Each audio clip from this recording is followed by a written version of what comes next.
विद्वानों, आज के इस लेक्चर में हम क्लास 10th का मोस्ट इम्पोर्टेंट क्वेश्चन को सॉल्व करेंगे। तो विद्वानों, जैसा कि आप जानते हो कि मेरा नाम राहुल कुमार है, मैं क्लास 10th और 12th को मैथमेटिक्स पढ़ाता हूं। तो आज के इस लेक्चर में मैं एक मोस्ट इम्पोर्टेंट क्वेश्चन लेकर आया हूं। तो बच्चों, अब यहाँ पर ध्यान से देखिए। पहले व्हाइट बोर्ड के ऊपर फोकस करें और व्हाइट बोर्ड के ऊपर जो क्वेश्चन लिखा गया है उसको समझने का प्रयास करें, क्योंकि बच्चों ये क्वेश्चन मोस्ट इम्पोर्टेंट है। इस क्वेश्चन के 100% आने की, 100 आउट ऑफ 100% आने की बोर्ड एग्जाम में संभावना है। इस बात का मूल रूप से ध्यान दें। जो उत्तराखंड बोर्ड के बच्चे हैं, उन बच्चों को मैं विशेष रूप से बता दूं कि ये क्वेश्चन मोस्ट इम्पोर्टेंट है। बच्चों, इस क्वेश्चन को आपको सही से तैयार करना है। इस क्वेश्चन में आपको जी जान लगा देनी है, जी जान। जितना संभव हो सके उतनी बार इस क्वेश्चन को आपको अभ्यास करनी है। जिस तरह मैंने आपको 2 क्वेश्चन ऐसे ही मैंने समझाए थे पहले, आज के इस लेक्चर में मैं इस मोस्ट इंपॉर्टेंट क्वेश्चन को लेकर आया हूं। इसको मैं आपको समझाऊंगा। बच्चों, इसको आपको सही से प्रैक्टिस करनी है। 2022 में आ सकता है क्वेश्चन, ध्यान रहे इस बात का, 2022 में। और बच्चों, 2016, 17 और 18 और 19 और 20 में रिपीट क्वेश्चन है ये। बच्चों, ये क्वेश्चन क्या है? ये 2011 में था। बच्चों, पहले यहाँ पर ध्यान दें कि जो ये क्वेश्चन था 2012 में था, 2012 में था और 2019 में भी था बच्चों ये क्वेश्चन, और 2018 में भी था और 2020 में आ सकता है। इस बात का ध्यान रहे, 2020 में भी था और 2022 में ही आ सकता है। इस बात का मूल रूप से ध्यान रहे। बच्चों, मैं क्या कह रहा हूँ पहले समझ लो मेरी बात। मैं क्या कह रहा हूँ सुन लो पहले। मैं क्या कह रहा हूँ कि 2022 में ये क्वेश्चन आ सकता है। 2022 में ये क्वेश्चन आपको मिल सकता है। 6 नंबर देके जाएगा इस वाले चैप्टर से। पाइथागोरस प्रमेय के जितने भी सवाल होते हैं बच्चों, ये मोस्ट इंपॉर्टेंट सवाल होते हैं। इसीलिए मैं आपको कह रहा हूँ इस सवाल को आपको प्रैक्टिस करनी है। ये अत्यधिक महत्वपूर्ण प्रश्न है, इस बात का मूल रूप से ध्यान रखिए। देखिए बच्चों, हम सबसे पहले क्वेश्चन को करते हैं स्टार्ट। पहले क्या करना है, क्वेश्चन को सॉल्व करने से पहले बच्चों, क्वेश्चन को सॉल्व करने से पहले आपको क्वेश्चन को पढ़ना है, क्वेश्चन की लैंग्वेज को पढ़ना है। और जो इस तरह के सिद्ध करने वाले क्वेश्चन होते हैं उनके स्टेप आपको पहले ध्यान में रहने चाहिए कि हमें सिद्ध करने वाले क्वेश्चनों में किस तरह से स्टेप लिखने हैं। सबसे पहले स्टेप क्या होता है कि सिद्ध करने वाले क्वेश्चनों में जो चीज़ दे रखी है पहले उसको लिखना है। देखिए बच्चों, मैं आपको ऐसे बताऊंगा कि आपको बोर्ड एग्जाम में इसको लिख कर आना है। मैं जानता हूं कि आपको मैं ऐसे सीक्वेंस में समझाऊं, जैसे मैं आपको यहाँ पर समझाऊंगा वैसे ही आपको अपनी बोर्ड एग्जाम की कॉपी में लिख कर आना है। क्योंकि बहुत से अध्यापक ऐसे होते हैं, बच्चे को रफ में सिखाते हैं कि बच्चों ये समकोण त्रिभुज है, पाइथागोरस प्रमेय लगा लो, ये कर लो, बस ऐसे से। मैं ऐसे नहीं समझाऊंगा, मैं आपको सीक्वेंस में समझाऊंगा कि बोर्ड कॉपी में आपको स्टेप बाय स्टेप कैसे लिखने। फर्स्ट स्टेप हमारा क्या रहेगा, सेकंड स्टेप हमारा क्या रहेगा और थर्ड स्टेप हमारा क्या रहेगा, मैं उस फॉर्म में आपको समझाऊंगा। इसीलिए मेरा उद्देश्य है कि बच्चे मैथ में 100 में 100 नंबर लेकर आए।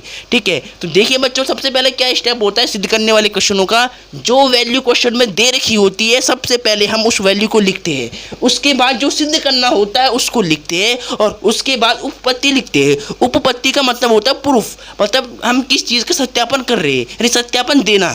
क्योंकि मैथ अधिकांश क्या मांगते हैं, सत्यापन मांगते हैं, प्रूफ मांगता है। ठीक है, इसीलिए हम क्या बोलते हैं, इसको उपपत्ति बोलते हैं।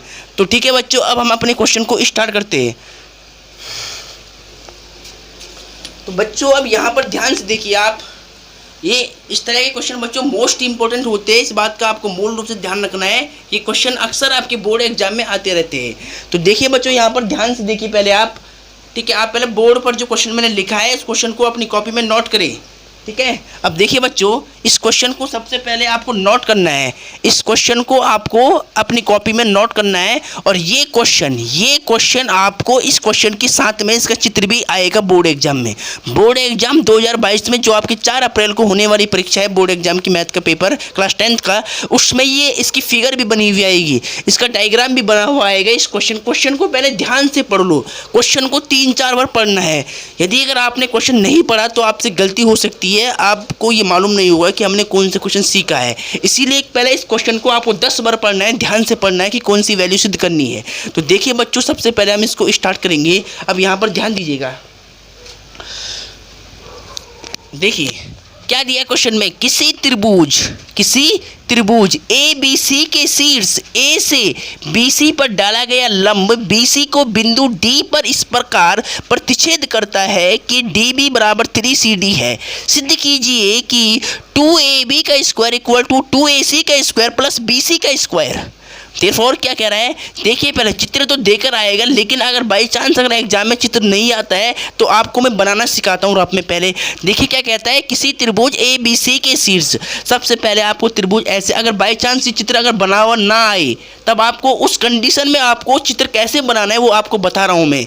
देखिए सबसे पहले आपको क्या करना है, त्रिभुज बनाना है ए बी सी। देखिए यहाँ पर मैंने मान लिया त्रिभुज ए बी सी मान लिया मैंने, ठीक है, रफली समझा रहा हूँ ए बी सी। अब क्या कहता है, किसी त्रिभुज ए बी सी के शीर्ष ए से बी सी पर डाला गया लंब, ए से हमें बी सी पर लंब गिरना है, यानी शीर्ष ए है, इससे इस बी सी साइड पर बी सी भुजा पे लंब गिरना है। अब देखिए बच्चों, लंब मतलब एल्टीट्यूड भी बोल सकते हैं इसको और परपेंडिकुलर भी बोल सकते हैं इंग्लिश माध्यम वाले बच्चे, ठीक है। तो मतलब लंब गिरना, लंब का मतलब ये है कि यहाँ पर जो एंगल बनेगा दोनों साइड ये 90 का होगा, मतलब जो ये वाला त्रिभुज है इधर वाला ये समकोण हो जाएगा, ये समकोण हो जाएगा, ठीक है। लंब गिरने का मतलब ये होता है कि वहाँ पर समकोण का कोण बनता है, यानी राइट एंगल ट्रायंगल बनता है, समकोण त्रिभुज बनता है, और जहाँ पर लंब गिरता है वहाँ पर 90 एंगल बन जाता है। इस बात का मूल रूप से ध्यान रहे। तो देखिए बच्चों, यहाँ पर हम क्या करेंगे, सबसे पहले आपको क्या करना है, देखिए बच्चों, आपको देखिए, आपको वैसे तो इस एग्जाम में इस क्वेश्चन के साथ में इसका चित्र आएगा।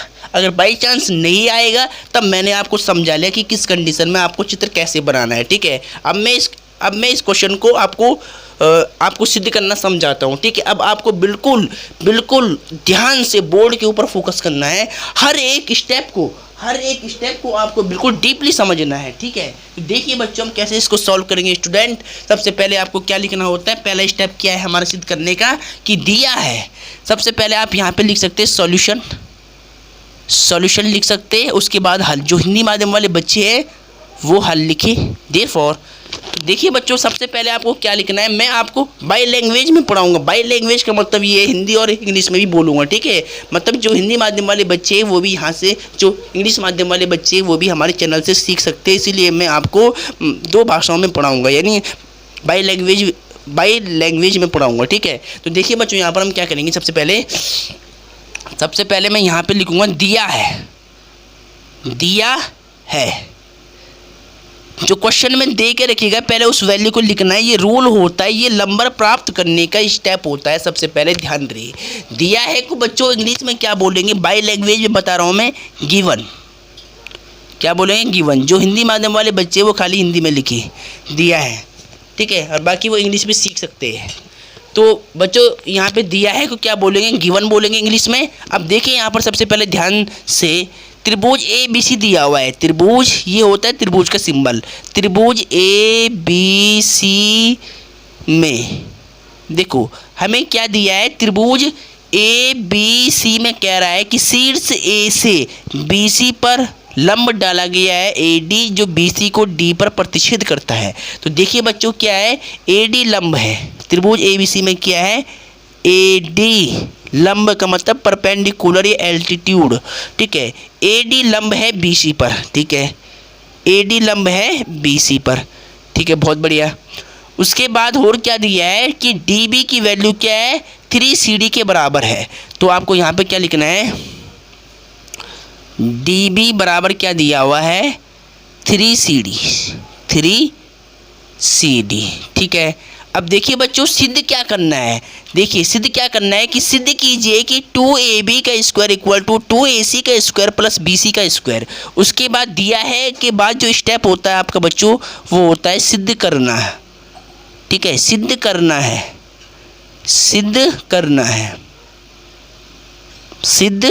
है। तो देखिए बच्चों, सिद्ध करने को इंग्लिश में क्या बोलेंगे, टू प्रूव, ठीक है। क्या बोलेंगे, सिद्ध करना है को इंग्लिश में बच्चों क्या बोलेंगे, टू प्रूव। इस बात का ध्यान रहे, क्या बोलेंगे, टू प्रूव। तो देयरफॉर यहाँ क्या लिखेंगे, to prove, PROVE, to prove. अब देखिए बच्चों, यहाँ पर सिद्ध क्या करना है, जो रिजल्ट आपको प्रूफ में लाना है वो आपके सामने है, आपके समक्ष है, बस आपको उसको देखना है और उसको सिद्ध करने का प्रयास करना है। 2ab का स्क्वायर इक्वल टू 2ac का स्क्वायर प्लस bc का स्क्वायर। तो देयरफॉर यहाँ पे लिख सकता हूँ मैं 2ab का स्क्वायर इक्वल टू 2ac का स्क्वायर प्लस bc का स्क्वायर। इस रिजल्ट को आपको प्रूव करना है, इस स्टेटमेंट को, इस इक्वेशन को आपको प्रूव करके दिखाना है, इस समीकरण को आपको प्रूव करना है। इस बात का ध्यान रहे, रिजल्ट आपके सामने है और जो वैल्यू गिवन है वो मैंने यहाँ पर लिख दिया है। बच्चों जिस हिसाब से मैं यहाँ पर लिख रहा हूँ उसी हिसाब से आपको बोर्ड एग्जाम की कॉपी में लिख कर आना है, ठीक है। सीक्वेंस बता रहा हूँ मैं आपको, रूल के हिसाब से समझा रहा हूँ, ठीक है। तो ध्यान रहे इस बात का। तो देयरफॉर सिद्ध करना है। उसके बाद बच्चों हम क्या लिखेंगे, उपपत्ति, ठीक है। उपपत्ति का मतलब क्या होता है बच्चों, कि हम इस क्वेश्चन का सत्यापन दे रहे हैं, हम मतलब जो सत्यापन दे रहे हैं, जो इसको सिद्ध कर रहे हैं, मतलब सिद्ध करने को, इसको इंग्लिश में क्या बोलेंगे, प्रूफ, मतलब प्रूफ दे रहे हैं हम इसका कि ये सिद्ध कैसे होगा, ठीक है। प्रूफ। तो देखिए बच्चों यहाँ पर ध्यान से, जो बच्चे हमारे इस चैनल से लेट आए होंगे इस वीडियो लेक्चर में, इसीलिए मैं उन बच्चों को दोबारा ये क्वेश्चन पढ़ के बता रहा हूँ, ठीक है। एक बार मैं इसको दोबारा पढ़ लेता हूँ, फिर सभी बच्चे इसको ध्यान से सुनिए और फिर जस्ट मैं इसका आगे का प्रोसेस स्टार्ट कर लूँगा, ठीक है। तो पहले ध्यान से देखिए यहाँ पर, किसी त्रिभुज ए बी सी के शीर्ष ए से BC पर डाला गया लंब BC को बिंदु D पर इस प्रकार प्रतिच्छेद करता है कि DB की वैल्यू 3CD हो जाती है। DB की वैल्यू क्या हो जाती है, DB की वैल्यू क्या दी गई है, 3CD इक्वल टू, सिद्ध कीजिए कि प्रूव डेट, सिद्ध कीजिए कि 2ab का square equal to 2ac square plus bc का स्क्वायर। इस रिजल्ट को आपको प्रूव करना है, इसीलिए बच्चों इस रिजल्ट को अपने दिमाग में बैठा ले। हमें रिजल्ट क्या प्रूव करना, आपका फोकस यहाँ होना चाहिए कि यहाँ क्या दे रखा है, लेफ्ट हैंड साइड में और राइट हैंड साइड में 2 दे रखा है। इस रिजल्ट को हमें सिद्ध करना है, तो सबसे पहले आपका पूरा फोकस इस रिजल्ट के ऊपर होना चाहिए कि हम किस प्रकार से इस रिजल्ट को सिद्ध कर सकते हैं, प्रूव कर सकते हैं। इसीलिए अपना सारा ध्यान इस रिजल्ट के ऊपर रखें और यहाँ पे चित्र पर भी ध्यान रखिए, ठीक है। चित्र की सहायता से और इस रिजल्ट की सहायता से मैं इस रिजल्ट को प्रूव करके दिखाऊंगा। अब यहाँ से इस स्टेप से आपको ध्यान से समझना है, ठीक है। पहले यहाँ पर ध्यान दें। देयरफॉर तो देखिए बच्चों यहाँ पर उपपत्ति में क्या लिखेंगे, उपपत्ति में सबसे पहले चूंकि हमें क्या दिया गया है, बच्चों पहले यहाँ पर ध्यान से देखिए, चित्र में देखिए पहले ध्यान से कि चित्र में क्या दिया है। चित्र में ये दिया गया है कि शीर्ष ए से AD BC पर क्या गिरा गया, लंब गिरा गया। AD क्या है, BC पर लंब है, तो मैं यहाँ पे लिखूंगा, ठीक है। देयरफॉर AD परपेंडिकुलर है, एल्टीट्यूड है, यानी लंब है BC पर।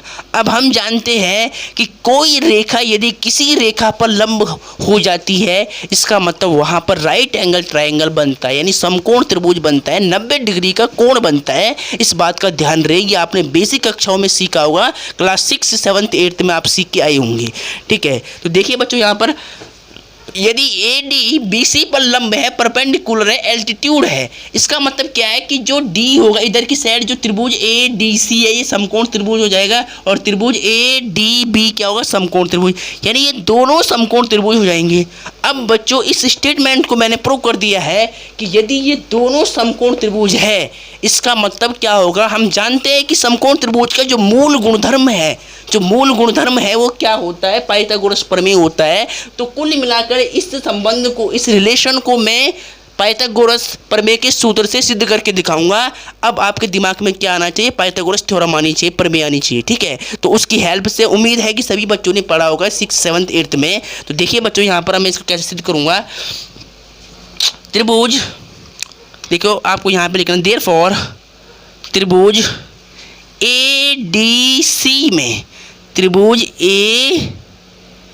ADC में त्रिभुज ए डी सी में बच्चों में क्या करूंगा, यदि ये समकोण लंब गिरते ही सारे दोनों समकोण हो गए। अब यहाँ पर लिखने की भी जरूरत नहीं है कि कौन डी समकोण है। यदि बोल रखा है कि ए डी बी सी पर लंब है, इसका मतलब स्पष्ट हो जाता है कि ये समकोण त्रिभुज होगा, ये भी समकोण त्रिभुज होगा। ठीक है, तो देखिए यदि ए डी सी समकोण त्रिभुज है, यदि ए डी सी समकोण त्रिभुज है, इसका मतलब पाइथागोरस प्रमेय लगाएंगे। इसीलिए पाइथागोरस प्रमेय से एक बार मैं सूत्र लिख दूंगा, बार बार लिखने की जरूरत नहीं। ठीक है, पाइथागोरस प्रमेय से, पाइथागोरस प्रमेय से, बाय पाइथागोरस प्रमेय, पाइथागोरस थ्योरम प्रमेय से। तो देखिए बच्चों पाइथागोरस प्रमेय क्या कहती है। ठीक है, पाइथागोरस थ्योरम क्या कहता है, पहले यहाँ पर ध्यान दिए। पाइथागोरस प्रमेय ये कहता है कि यदि समकोण त्रिभुज है तो समकोण त्रिभुज में सबसे बड़ी भुजा जो कर्ण होती है वो शेष दो भुजाओं के वर्गों के योगफल के बराबर होता है। इस स्टेटमेंट को मैंने सिद्ध करके भी दिखा रखा है। ठीक है, तो देखिए पहले यहाँ पर यदि ए डी, देखो हम कौन सा त्रिभुज ले रहे, हम त्रिभुज ले रहे ए डी सी, हम त्रिभुज ले रहे ए डी सी। अब देखिए ए डी सी में ये समकोण है सॉरी बच्चों, ये डी क्या है, समकोण यानी 90 का कोण है। तो हमेशा 90 के कोण के सामने वाली भुजा कर्ण होती है। ये कर्ण हो जाएगी, ये लंब हो जाएगा, ये आधार हो जाएगा। तो देयरफॉर यहाँ पर मैं एक बार फॉर्मूला लिख दूंगा। ठीक है, एक बार आपको दिखाना है फॉर्मूला लिख करके। तो पाइथागोरस प्रमेय का फॉर्मूला क्या होता है बच्चों, कर्ण का स्क्वायर, कर्ण का स्क्वायर इक्वल टू लंब का स्क्वायर, लंब का स्क्वायर प्लस में आधार का स्क्वायर यानी बेस, आधार का स्क्वायर। ठीक है बच्चों, कर्ण को क्या बोलते हैं इंग्लिश में, हाइपोटेनिस, लंब को बोलते हैं परपेंडिकुलर, आधार को बोलते हैं बेस। तो मैंने इंग्लिश में भी इसका नाम बता दिया। ठीक है, तो देखिए बच्चों कर्ण क्या है, देखिए यदि ये 90 का एंगल है, त्रिभुज ए डी सी ले रहे, ये समकोण है। हमेशा ध्यान रखना कि समकोण के सामने वाली भुजा लंब वो कर्ण होती है, समकोण के सामने वाली भुजा क्या होती है, कर्ण। यदि ए सी क्या है, कर्ण है, तो कर्ण के स्थान पर क्या रखूँगा, ए सी, और उसके ऊपर स्क्वायर लगा हुआ तो स्क्वायर लगाऊंगा। ठीक है, लंब क्या है, ए डी है, तो यहाँ क्या रखूंगा, ए डी। अब देखिए ए डी के ऊपर क्या है, स्क्वायर। देखिए यहाँ पे लंब के ऊपर स्क्वायर है तो स्क्वायर लगाऊंगा प्लस। देखिए आधार क्या है, सी डी है, सी डी है ना, तो यहाँ पर क्या, जहाँ आधार लिखा हो वहाँ मैं सी डी रख दूंगा। ठीक है, ऊपर क्या है, स्क्वायर है, तो यहाँ पर स्क्वायर लगा दूंगा। अब देखिए बच्चों इसको मैं इक्वेशन नंबर फर्स्ट मान लूँगा। ठीक है, अब देखिए बच्चों ए डी भुजा, पहले आपको यहाँ पर समझना है, ए डी जो भुजा है वो दोनों समकोण त्रिभुज में कॉमन आ रही है। इसका मतलब यदि अगर मैं ए डी की वैल्यू यहाँ से निकाल लेता हूँ, यदि मैं यहाँ से ए डी की वैल्यू, देखो अभी इसको आप समीकरण एक मत मानो, देखिए ए डी भुजा दोनों समकोण त्रिभुज में कॉमन आ रही है। इसका मतलब यदि मैं ए डी की वैल्यू निकाल देता हूँ, फिर दूसरी बार में जब समकोण त्रिभुज ए डी बी में पाइथागोरस प्रमेय लगाऊंगा, तब ए डी जहाँ पर आएगा मैं यहाँ पर ए डी की वैल्यू रख दूंगा। तो मतलब क्या है कि मैं यहाँ पर पहले ए डी की वैल्यू निकालूंगा। ठीक है, यानी मैं यहाँ से पहले ए डी की वैल्यू निकालूंगा। अब ध्यान समझना, तो ए डी की वैल्यू कैसे आएगी, ए डी की वैल्यू कैसे आएगी, जब मैं सी डी को इधर भेजूंगा लेफ्ट हैंड साइड में, इधर सी डी प्लस का जब इधर आएगा तो माइनस का हो जाएगा। तो ए सी पहले से यहाँ पर लेफ्ट में वो सेम रहेगा, ए सी का स्क्वायर, ब्रैकेट खोल सकता हूँ मैं यहाँ पर, ए सी का स्क्वायर। देखिए बच्चों जब ये नंबर को इधर लाऊंगा तो माइनस का सी डी हो जाएगा, तो ब्रैकेट भी मैंने यहाँ से हटा दिया, सी डी का स्क्वायर इक्वल टू यहाँ क्या बच जाएगा, देखिए यहाँ बच जाएगा ए डी खाली। ठीक है, ए डी का स्क्वायर। तो देखिए बच्चों अब मैं, देखो मैंने क्या कर दिया, ए डी की वैल्यू निकाल दी। तो देयरफॉर बच्चों आप यहाँ पर साइड भी चेंज कर सकते हैं, देयरफॉर ए डी को पहले लिख सकते हैं और अन्यथा तो आप यहाँ पर भी छोड़ सकते हैं। ए डी इक्वल टू फिर लिखूँगा मैं ए सी का स्क्वायर माइनस में सी डी का स्क्वायर, सी डी का स्क्वायर। ठीक है, सुनने पर ज़्यादा फोकस करें। कई बार हमें चीज़ें मतलब एकदम क्लियर नहीं दिख पाती है, लेकिन सुनने से समझ में आता है। इसलिए सुनने पर मेरी हर एक बात को ध्यान से सुनिए और सुनने पर फोकस रखिए। समझने और सुनने पर ज़्यादा फोकस रखना है, इस बात का ध्यान रहे। देखिए बच्चों, यहाँ पर ए डी, देखो ए डी स्क्वायर की वैल्यू मैंने क्या निकाली, A C square minus C D square. अब मैं क्या करूँगा, इसको इक्वेशन यानी समीकरण 1 बना दूंगा, इक्वेशन फर्स्ट यानी समीकरण 1 बना दूंगा। तो आपको यहाँ पर समीकरण 1 बना देना है। उसके बाद बच्चों आपको इसी प्रकार समकोण त्रिभुज ए बी डी में भी पाइथागोरस प्रमेय लगानी है। तो मैं यहाँ पर लिखूँगा, देखिए लिख सकते हैं इसी प्रकार। मैं आपको ऐसे समझा रहा हूँ बच्चों कि आपके पूरे नंबर आ सके, पूरे बट्टे पूरी, ठीक है, मैथ के अंदर। इसीलिए ध्यान रहे बच्चों, इसीलिए मैं आपको हर एक स्टेप को मैं सीक्वेंस में लिख के दिखा रहा हूँ। इसी प्रकार हम क्या करेंगे, इसी प्रकार का मतलब क्या है, इसी प्रकार हम क्या करेंगे, इस वाले त्रिभुज में भी समकोण त्रिभुज लगाएंगे, मतलब इस समकोण त्रिभुज में भी हम क्या लगाएंगे, पाइथागोरस प्रमेय लगाएंगे। तो मैं यहाँ लिखूँगा त्रिभुज ए बी डी में पाइथागोरस प्रमेय से। अब बच्चों मैं सूत्र नहीं लिखूंगा, ध्यान रखना कि सूत्र अब आपको लिखने की जरूरत नहीं है। सूत्र मैंने एक बार आपको स्मरण दिला दिया, याद दिला दिया, ठीक है, पाइथागोरस प्रमेय से। पाइथागोरस प्रमेय से तो देखिए बच्चों, पाइथागोरस प्रमेय क्या कहती है, वही सेम कर्ण का स्क्वायर इक्वल टू लंब का स्क्वायर प्लस आधार का स्क्वायर, जो मैं यहाँ पर लिख चुका हूँ पहले, ठीक है। अब हमें यहाँ पर ये सूत्र यूज नहीं करना है। क्यों नहीं करना है, क्योंकि इससे हमारा समय वेस्ट हो जाएगा, मतलब हमारा समय इससे क्या हो जाएगा, बर्बाद हो जाएगा। इसीलिए वैसे आप इसको लिख भी सकते, कोई दिक्कत नहीं है, पर अब हम सीधा यहाँ पर देखेंगे समकोण त्रिभुज कौन सा ले रहे हैं हम, ए डी बी ले रहे हैं या फिर ए बी डी ले रहे हैं, ठीक है। ए बी डी बोलो या फिर ए डी बी बोलो, तो चाहे आप ये बोल सकते हैं ए डी बी, ठीक है। समकोण त्रिभुज ए डी बी में देख लो, सबसे पहले आप हमें क्या लगानी है, पाइथागोरस प्रमेय लगानी है। यहाँ पर समकोण बना हुआ है, इसके सामने वाली भुजा जहाँ 90 का एंगल बना है, देखिए इधर वाले त्रिभुज में ये समकोण है, इतना है, ये क्या है, समकोण है, तो इसके सामने वाली भुजा कर्ण ये हो जाएगी। तो यहाँ पर कर्ण क्या है, ए बी है, तो मतलब ए बी का स्क्वायर, कर्ण का स्क्वायर मतलब ए बी का स्क्वायर। उसके बाद लंब का स्क्वायर क्या है, लंब ए डी है, ए डी का स्क्वायर प्लस आधार का स्क्वायर, आधार क्या है, बी डी है, बी डी या फिर डी बी बोल सकते हो, तो डी बी का स्क्वायर, ठीक है। अब देखिए बच्चों यहाँ पर ध्यान से, आपने ए डी स्क्वायर देखा, ए डी यहाँ पर भी था और ए डी यहाँ पर भी था इस त्रिभुज में, इसीलिए मैंने यहाँ से ए डी की वैल्यू निकाली थी। देखिए बच्चों, ए डी की वैल्यू आपने क्या निकाली, समीकरण 1 से A C square minus C D square, इसको मैं बाद में यहाँ पर यूज करूँगा, ठीक है, इसलिए पहले बता दे रहा हूँ मैं। अब देखिए बच्चों, सीधे क्या करना है, सीधे आपको करना है 2ab square equal to 2ac square plus bc square, मतलब दोनों साइड आपको 2 दिख रहा है, इधर भी 2 यहाँ भी 2 दिख रहा है। तो 2 लाने के लिए आपको क्या करना पड़ेगा, इस वाली समीकरण में दोनों पक्षों में 2 से गुणा करनी पड़ेगी। आपको यहाँ दोनों साइड क्या करना पड़ेगा, 2 से गुणा करना पड़ेगा, ठीक है। तो मैं यहाँ पर लिखूँगा पहले हेडिंग कि दोनों पक्षों में, मैं क्या लिखूँगा, दोनों पक्षों में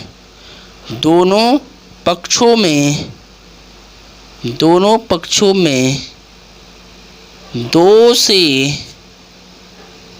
गुणा करने पर, ठीक है बच्चों, इतनी हेडिंग आपको लिखनी पड़ेगी कि दोनों पक्षों में क्या करना पड़ेगा, 2 से गुणा करना पर, ठीक है, ठीक है, दोनों पक्षों में क्या करेंगे, 2 से गुणा करेंगे। तो देखिए बच्चों, यहाँ पर आपको दिख रहा होगा, यहाँ पे नीचे उम्मीद है मुझे।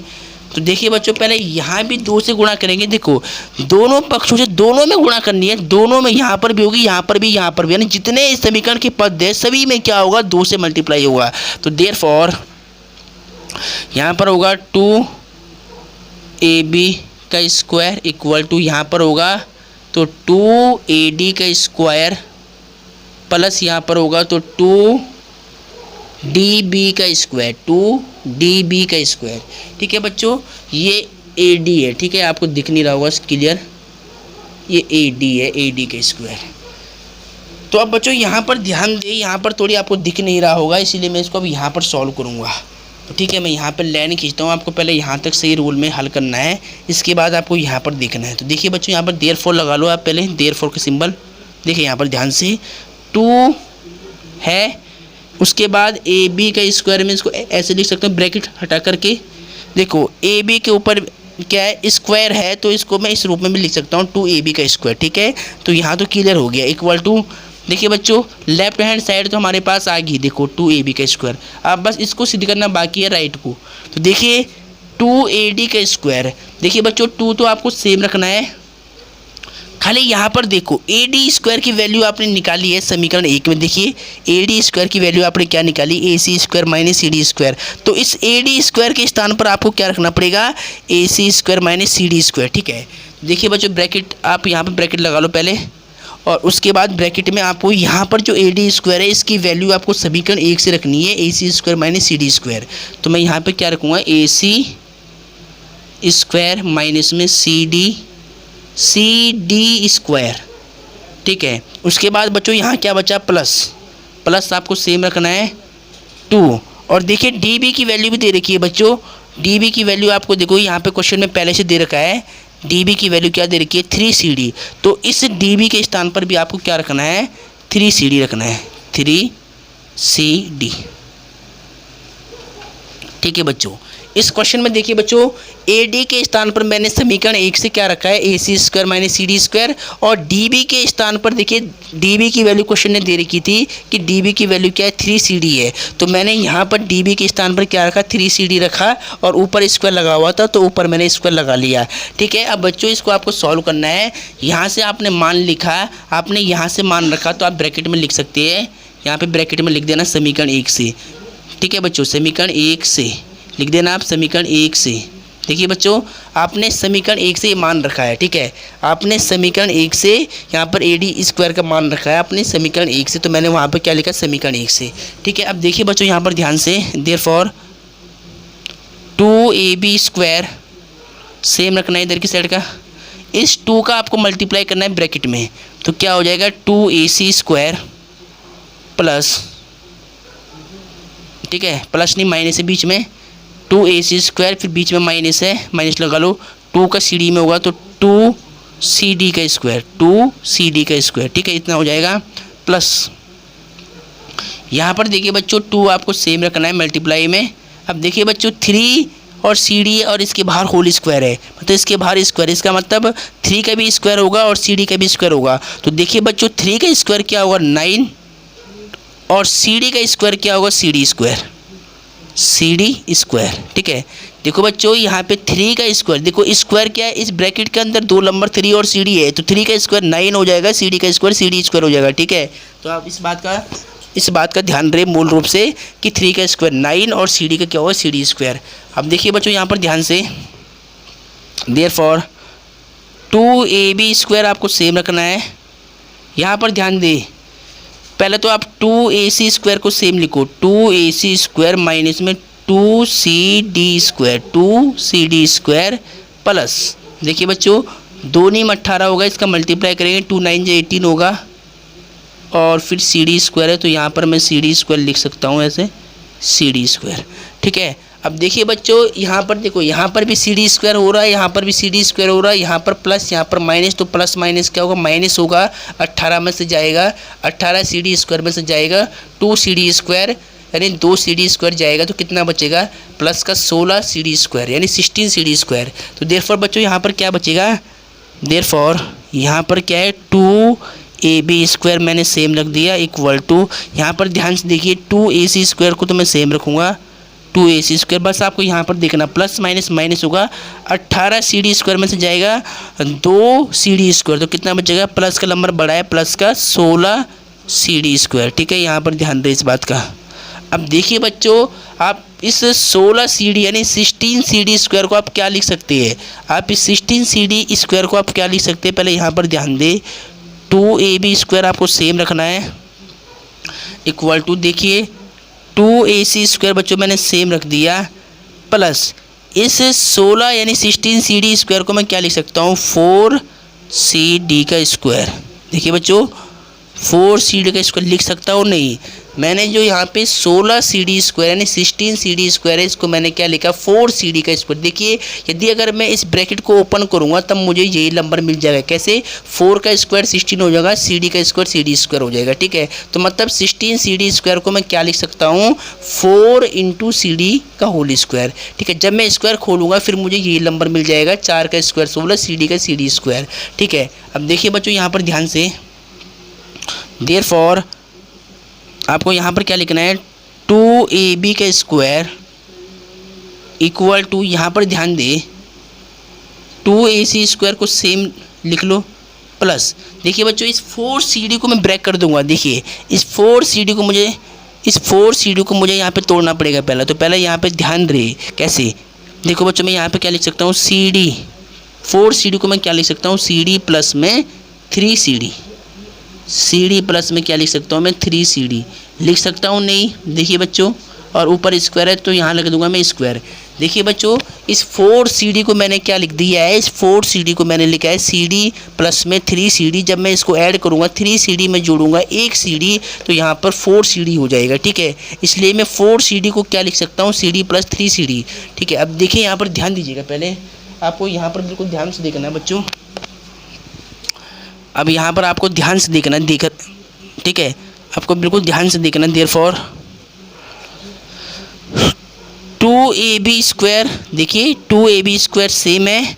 अब आपको क्या करना है, 2ac स्क्वायर तो पहले सेम रख दो, इसकी कोई दिक्कत नहीं है, प्लस में देखिए बच्चों cd भी आप सेम रख लो, अभी cd तो हमारे पास चाहिए हमें, प्लस देखिए 3cd की वैल्यू क्वेश्चन में पहले से दे रखी, देखिए 3cd की वैल्यू क्या दे रखी है, db।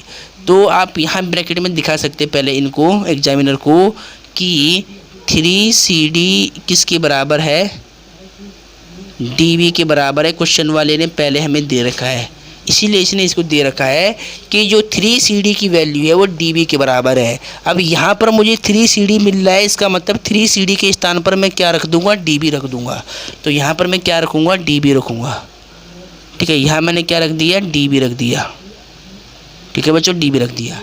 अब देखिए बच्चों अब आपको फिर दोबारा ध्यान से देखना है। देयरफॉर 2ab स्क्वायर को मैंने सेम रख दिया, यहाँ पर भी आपको 2ac स्क्वायर को सेम रखना है।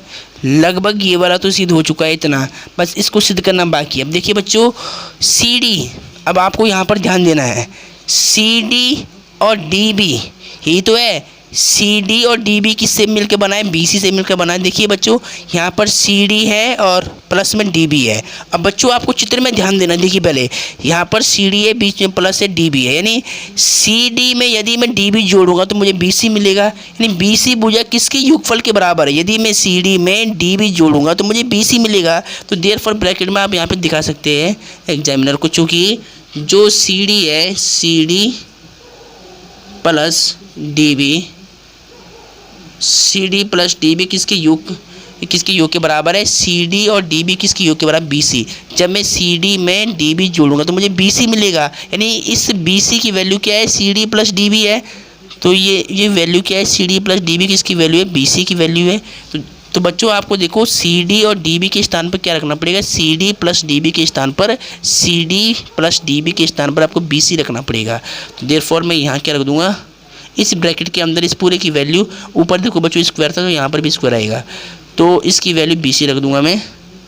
और बच्चों ऊपर देखिए स्क्वायर है तो यहाँ पर भी स्क्वायर आएगा। अब देखिए बच्चों इसको आपको थोड़ा और सॉल्व करना है। देयरफॉर 2ab स्क्वायर वैसे सिद्ध हो गया है पूरा, 2ac स्क्वायर प्लस में देखो बच्चों यहाँ पे मैं ब्रैकेट हटा दूंगा इसका, 2bc स्क्वायर। अब देखिए बच्चों हमें क्या सिद्ध करना था, ऊपर पहले ध्यान से देखिए कि 2ab square equal to 2ac square plus bc square, और वही हमें यहाँ पर मिल रहा है 2ab square equal to 2ac square plus bc square. तो इसका मतलब बच्चों ये स्टेटमेंट क्या हो गया, सिद्ध हो गया है। तो बच्चों उम्मीद है कि आपको ये क्वेश्चन सही से समझ में आया होगा। ये क्वेश्चन मोस्ट इम्पोर्टेंट है बच्चों, ये क्वेश्चन क्या है, मोस्ट इम्पोर्टेंट क्वेश्चन है, और इसको आपको इसी सीक्वेंस में आपको बोर्ड एग्जाम 2022 में लिख कर आना है बच्चों। हेंस प्रूव्ड, मैं यहाँ क्या लिखूँ, हेंस प्रूव्ड। ये मोस्ट इम्पोर्टेंट बच्चों, ये मोस्ट इम्पोर्टेंट क्वेश्चन है, और हमेशा बच्चों ध्यान रखना है कि मिलते नहीं सहज की मोती गहरे पानी में, मिलते नहीं सहज की मोती गहरे पानी में, बढ़ता दुगना उत्साह उसी हैरानी में। हमेशा ध्यान रखना कि प्रैक्टिस आपको करनी पड़ेगी, हौसला आपको क्वेश्चन को दिखाना पड़ेगा।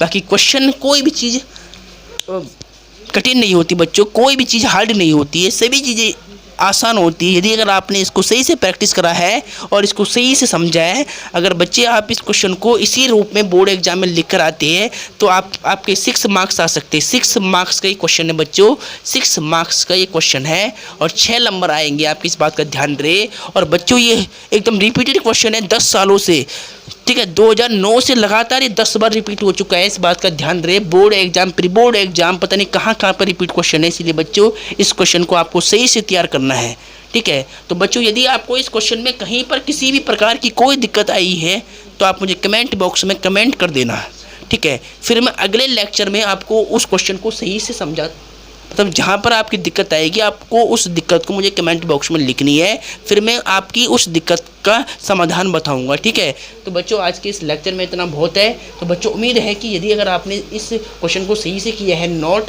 तो मेरी आपसे आशा है कि इस क्वेश्चन को आपको सही से करना है और इस क्वेश्चन को एकदम सीरियसली लेना है, क्योंकि ये क्वेश्चन मोस्ट इम्पोर्टेंट है और ये क्वेश्चन आपके बोर्ड एग्जाम 2022 में जरूर आ सकता है बच्चों। तो आज के लेक्चर में आपका बहुत बहुत धन्यवाद है और वीडियो अच्छी लगी हो तो बच्चों वीडियो को लाइक, सब्सक्राइब, शेयर जरूर करना। तो बच्चों बहुत बहुत धन्यवाद आपका।